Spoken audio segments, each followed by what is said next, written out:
about the World Cup and how well South Africa played, how well England did in so many areas, but not quite getting that. We're looking ahead now to France 2023 and what we might see. Now, one tweet that did come in a little bit earlier, but it's pertinent to this one. Nick, I'm going to fire this one to you because it's to you. He mentions you, Ugo, but he clearly thinks you're older than you really are. How did Nick and Ugo feel at their Rugby World Cup loss in 2007? We're looking to the future, and I guess what he's after is, how do you recover from a disappointment? It's tough. It's tough. And obviously, individually, everyone gets over things at different rates, don't they? And whether they do a bit of soul searching, whether, look, it's done, it's history now, and try and learn from it. These guys are definitely going to need time off. They have to refresh themselves physically and mentally. You know, it would have been absolutely brutal, the camps, just like it would have been for all the other countries.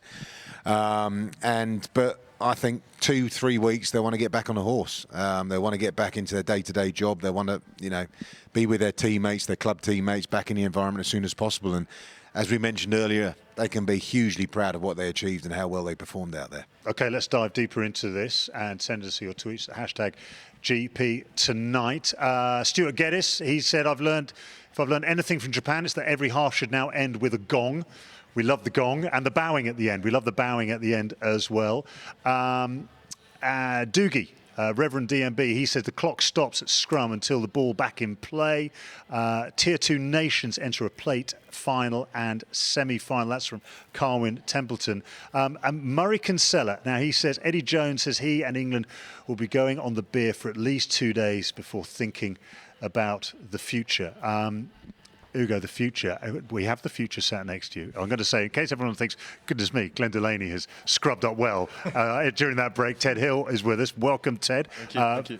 Tough old performance today. I will come to you in a minute, but Ugo, we're looking to the future, and there is that debrief, that decompression that England will need, but very, very quickly their minds will go to the next game, and Eddie Jones, certainly for the next 2 years, will be thinking, what do I do next to improve this team? It's a crucial time, isn't it? Yeah, it certainly is. I think it's really important for those guys to just enjoy being a team for the last time.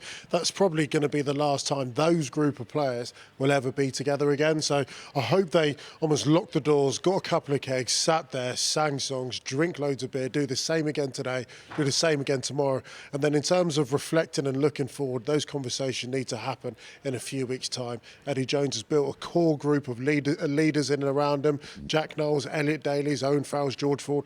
Meet with them away from the training ground, have a coffee and start to build the future, start to build the next 4 years. Yeah, it's going to be so important. Ted Hill, welcome. A proper hello to you. That was a tough old game out there today. Frustration that one slipped away? Yeah, I think we were very frustrated. I think we spoke about it out on the pitch. We were happy with sort of 90% of our performance. I think just our consistency a little bit towards the end let us down, and our discipline, I think, just cost us at that final bell. So we just need to, I think, come back next week, keep a lot of the things that we did well this week, and I think just keep a big focus on retaining that ball and looking after that ball, and just really work on our discipline, because I think ultimately that cost us today. We're talking about the future. We're looking ahead to France 2023. Clearly very much the past sat next to you here.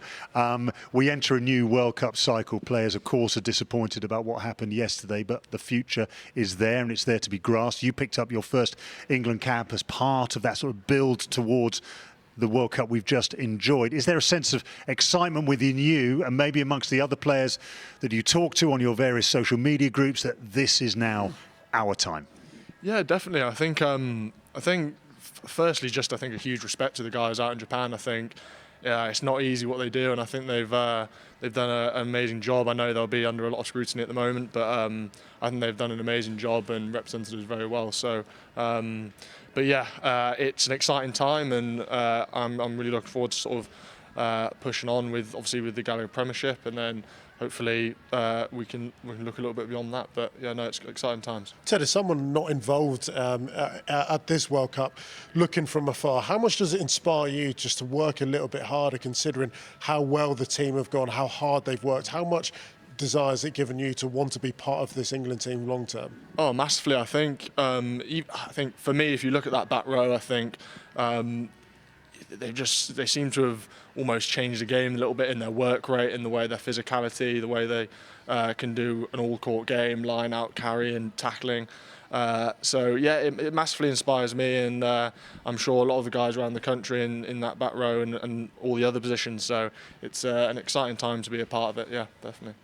So you don't think he's trying hard enough already, Ugo? That was tough. That was tough, Ugo. He's brutal. You've changed.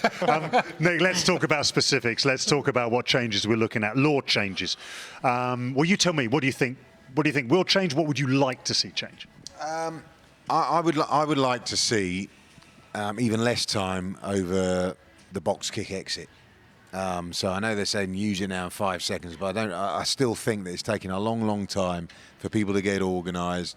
You know, teams in terms of their backfield. I'd like to see that sped up a little bit more to lead to a faster game. And does that also include this caterpillar ruck? Because that's used as much. Yeah, exactly. As well, the ball's there available. It should be right there. We are 5, 4, 3, 2, 1. If you don't use it, that's it. You're now in trouble in your own 22.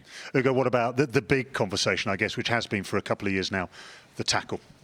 The tackle and the ruck, they're two absolute massive things for me. I think whatever World Rugby's vision for the game, it needs to be uniformed and have that umbrella effect. The unions need to be able to speak to the coaches, the players, as well as the referees. If we want to up the ball in playtime, then we need to let coaches know that so that they can operate within that. But then you need referees to be able to allow a contest at the breakdown, which brings guys like Ted Hill in, the Sam Underhills, the Tom Currys in this world. But the ruck for me, because we see it so frequently, I mean, you see rucks more so than you see anything in the game. They've got to sort it out. It's an absolute disgrace. Ted loves to get his head over the ball, and it's the most dangerous position on the pitch. But at the moment, it's also the most dangerous position, because if you can be hit straight on, in at the side, as well as being crocodile rolled, I mean, I could name at least 2 ACLs, which I've seen in the last 2 in the last 2 months. That's costing people 9 months, a year of their career, just because the way in which the laws are, because it's just not been policed at all. Ted, I'm going to come to, sorry, Nick, I'm going to come to Ted on that. You're just starting out. You're learning these skills, and you are what you're being taught. The new laws is what you're used to. Yeah. Do they work? And if you don't think they work, what would you want to see changed? No, I agree with all the points made here. I think growing up with it's sort of all you know, because obviously it's my sort of second year in the Premiership this year, and it's all I've sort of been used to. But I think I agree with the ruck time, with the exits. I think even for the crowd, I think the crowd want to see a fast game. They want to see a fast-paced game. They want to see, you know, your carries, your tackling, the ball being moved. So I think the more you can sort of speed that process up, I think the better. Yeah. Nick, what were you going to say? I was just going to ask Ugo, so are you happy with actually the laws at the moment? You just want to see them refereed? That you want to see the referees applying the laws? No. Or are you actually open to changing certain laws around a breakdown? If so, what would they be? No, the refs are applying the law, and it's the law which has got to be changed. I mean, when we both played, it was a little while ago, we spoke about planes landing and planes taking off, and by that I mean, as you come into the ruck, you actually need to look like you're able to support your body weight. At the moment, I can whack Ted Hill, go completely off my feet, and the fact is, we're talking about a collision sport which is never going to be completely safe. But the ruck isn't just unsafe, it's dangerous. It's a dangerous place to be, and when you look at the frequency of it, I just don't know why we can't help ourselves by helping the players for the game to be a little bit safer. That's all it is. And I guess the players are the ones who need to be asked what works, what can they physically do. It seems to me that at the moment we're asking them to do the physically impossible. Yeah, exactly that. I mean, Ted, you're a guy that's involved in rucks more than anything. Do you think the ruck's a safe place to be at the moment?